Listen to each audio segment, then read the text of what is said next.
China is building 3 huge carriers. The Hudong-Zhonghua shipyards in Shanghai. The hull modules of 2 huge new vessels have been captured in photographs taken by passengers in overflying airliners. Then early in July 2019, ground-level images of the construction leaked onto Chinese social media.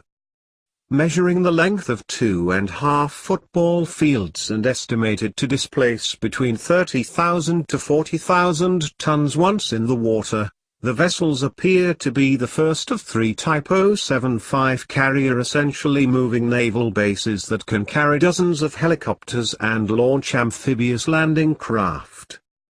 In 2017, the Type 075 was detailed illustrated in a South China Morning Post article by Minnie Chen. It would be the first ship of its type to serve in the PLA Navy and the largest deployed outside of the United States.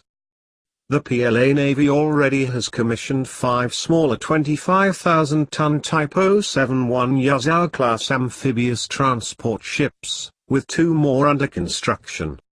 These can carry hundreds of troops, with supporting tanks and armored vehicles, and up to 4 Type 726 air cushion landing craft.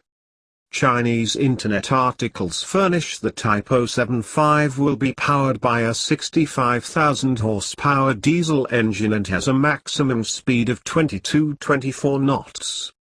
The Type 075 is not meant to put itself in the line of fire, however.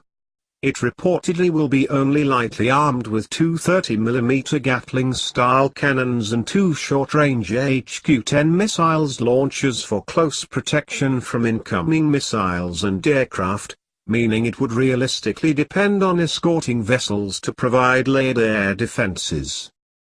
What roles could huge helicopter carriers play for the PLA Navy? Indeed, the People's Liberation Army maintains significant amphibious warfare forces. Its Marine Corps recently tripled in size to 40,000 personnel, while the PLA ground forces also maintain tens of thousands of troops specialized in amphibious warfare, equipped with amphibious Type 63 and ZTD-5 tanks and ZBD-5 fighting vehicles. But the transport capacity to deploy Chinese troops on hostile beachheads is limited. Thus vessels like the Type 075 will significantly improve the PLA Navy's amphibious landing. Chinese sources have also noted the Type 075 could carry helicopters armed with air-to-surface missiles. This is undoubtedly true but must be appreciated in context. Most helicopters lack strike range and survivability versus adversaries with significant air-range defenses. However, in hypothetical littoral or archipelago-style battle spaces where the anti-air threat is more limited, maritime strike helicopters could usefully chase down hostile vessels, perform strikes against fixed positions, and provide air support for landed troops. One of the early benefits of China's warming relations with the West in the 1970s was the acquisition of French helicopters. China eventually began license manufacturing its own versions, the Z-8, based on the SA-320 Super Frelon, and the Z-9, based on the AS-565 Panther, all of which are operated by the PLA Navy. The 3-engine Super Frelons and Z-8s are large and fast, capable of carrying up to 26 troops at once. Some are also equipped with torpedoes and dipping sonars for anti-submarine warfare, or specially adapted for search and rescue and medical evacuation roles.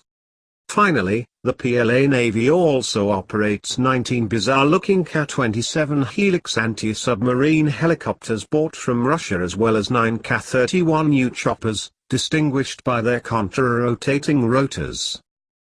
However, the PLA Navy conspicuously lacks 2 types of aircraft that significantly enhance the combat power of other amphibious assault ships across the globe. First, China has no tilt-rotor aircraft like the V-22 Osprey. helicopter, airplane hybrids with vertical takeoff capability of the former, and improved range and speed of the latter. Second, more importantly, the PLA Navy has no vertical takeoff capable jump jets like the F-35B. Thank you for watching.